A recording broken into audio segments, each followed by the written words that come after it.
what made Brexit happen and what got Trump elected were a lot of little people who don't normally vote at all, but have simply had enough. The speed of transition from being nothing to being a powerful political movement now is in months. It used to be in decades. There is something about delving into the issues and not just reporting the horse race.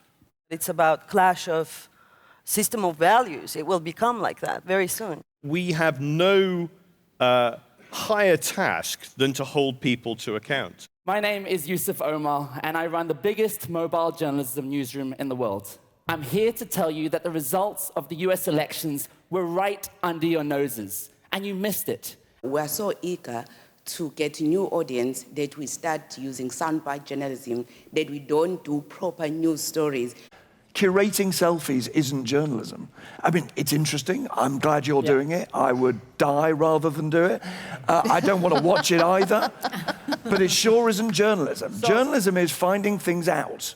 You know, our social media team was looking at everything that was coming out, and so much of it was rubbish. I think BBC's place should be, if there's this amount of noise which represents all of these selfies, to make sense of that noise, to find the voices that are relevant. I'm struck actually in this room how many of the audience, much of the audience, gasped when Nigel Farage spoke, and you're missing the point. He won the argument. It's a fight, but if we don't want to lose this fight, we all have to think differently and do our job differently. Perhaps it's too early for us to surrender to the idea that we are now living in a post-truth world. Why should the daily fare of journalists on all the networks be citing polls? It should be constantly going to the issues.